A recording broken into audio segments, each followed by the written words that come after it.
इतने दिनों से मेरे जैसे भूतों की कहानियां देख रहे हो, लेकिन अभी तक सब्सक्राइब नहीं किया। क्यों? इसकी सजा मिलेगी। इस वीडियो में दिखाए गए नाम, वर्ण, व्यवसाय स्थान और घटनाएं सभी काल्पनिक है। इसका किसी मृत्यु व्यक्ति या जीवित व्यक्ति से कोई संबंध नहीं है। अगर इसका किसी वास्तविक घटना या चरित्र से कोई संबंध पाया जाता है तो यह मात्र एक संयोग होगा। इस वीडियो में कुछ डरावने तत्व दिखाए गए हैं और उसे परिपक्व को दर्शकों के लिए उपयुक्त है।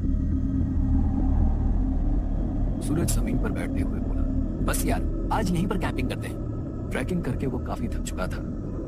यहाँ पे नहीं यार, कंपास के हिसाब से झरना बस यहीं कहीं आसपास होगा और थोड़ा आगे जाएंगे तो झरना जरूर आएगा। उसके किनारे टेंट्स लगाकर कैंपिंग करेंगे। अरे चल भाई, झरना बस पास में ही है। मरियल उठ जा, वरना तुम्हें यहीं छोड़ जाएंगे। ठीक है यार।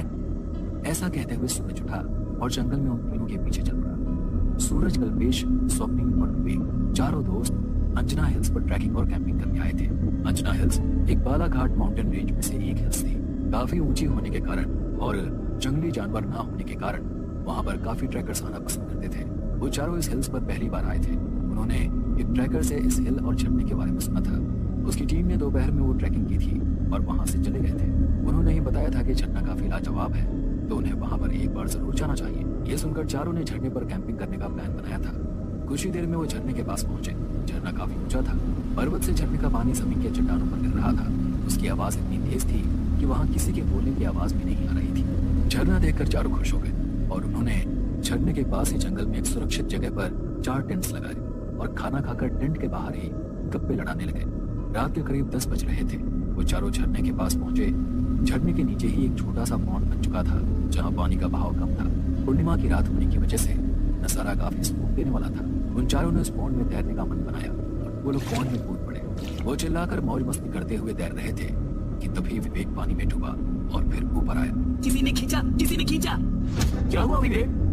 विवेक ने अपने सामने देखा। सूरज, कल्पेश और स्वप्निल उसके सामने ही तैर रहे थे। इसका मतलब उनमें से किसी ने भी उसे पानी के नीचे नहीं खींचा था। मुझे अभी किसी ने पानी के नीचे खींचा। क्या? हम तीनों तो तुम्हारे आसपास भी नहीं थे। तू मजाक कर रहा है क्या?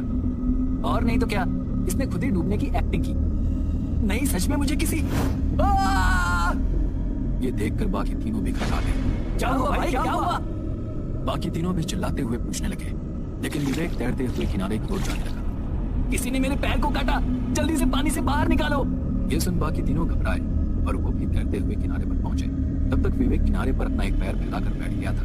उसने अपने पैर को देखा और चिल्ला उठा, ये मुझे किसने काटा? उसके पैर पर घुटनों के ऊपर से काफी खून बह रहा था। स्वप्निल, सूरज और कल्पेश उस जख्म को देखकर घबरा गए। ये तो किसी इंसान के काटने के निशान लग रहे हैं। ये देखो, दांत के निशान बिल्कुल इंसान की तरह हैं। हाँ बिल्कुल। विवेक दर्द से करा रहा था। कल्पेश, इसे उठाओ, हमें इसे फर्स्ट एड देना होगा।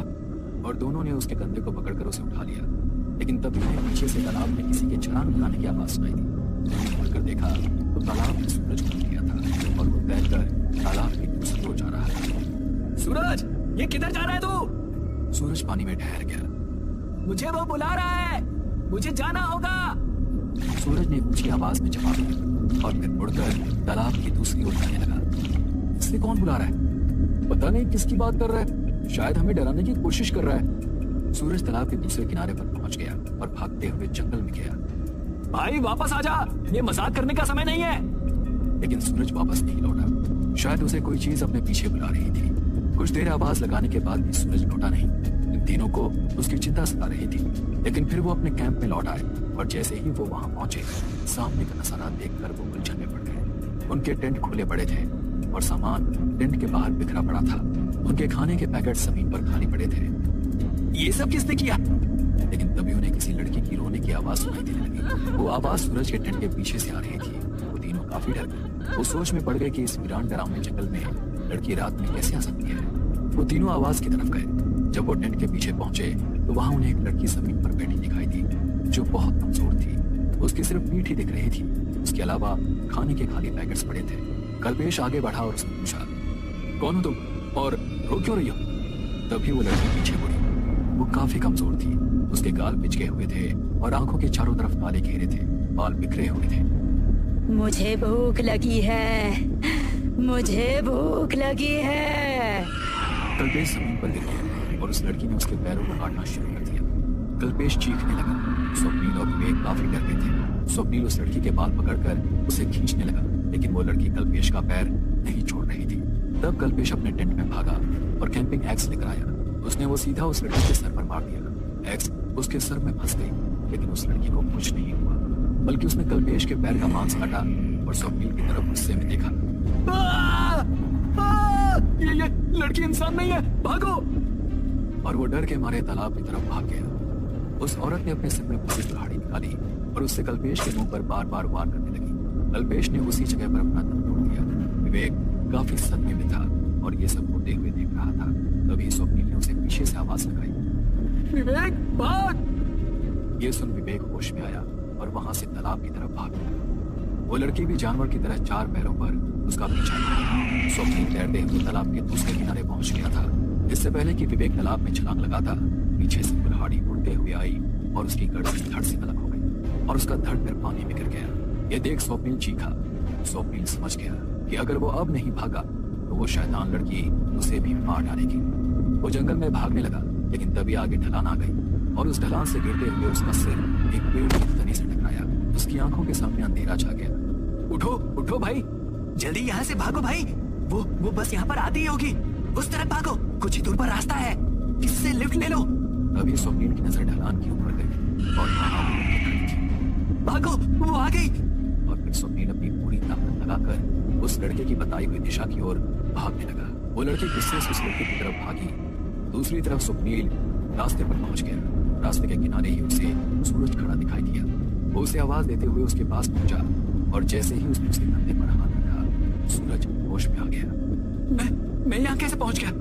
मुझे बस इतना याद है कि तालाब की दूसरी तरफ मैंने एक नौजवान लड़के को देखा था। वो मुझे अपनी तरफ बुला रहा था और फिर मुझे आगे का कुछ भी याद नहीं। कल्पेश और विवेक कहाँ हैं? वो मारे गए। ऐसा कहते हुए वो रोने लगा। तभी उन्हें दूसरी ओर से एक ट्रक उनकी तरफ आता हुआ दिखाई दिया। उन दोनों ने ट्रक से लिफ्ट मांगी और ट्रक में बैठकर वहां से चले गए। जब सूरज और स्वप्निल ने उस हिल के बारे में सारी खबर निकाली तो उन्हें पता चला कि उस हिल पर कुछ 2 साल पहले एक लड़की की मौत हो गई थी। उसका पति उसे ट्रैकिंग के लिए उस हिल पर ले गया और उसने अपनी ही बीवी को एक पेड़ से बांध दिया और घर लौटाया। 8-10 दिनों तक वो लड़की उसी हिल पर पेड़ से बंधी हुई हालत में थी और भूख प्यास से तड़प कर मर गई। उसके पति ने ये सब इसलिए किया क्योंकि वो मानसिक रोगी था और उसकी पत्नी हर रोज खाना देर से बनाती थी। इसीलिए वो चाहता था कि उसकी पत्नी को यह पता चलना चाहिए कि एक भूखा इंसान कैसा महसूस करता है जब वो भूखा होता है।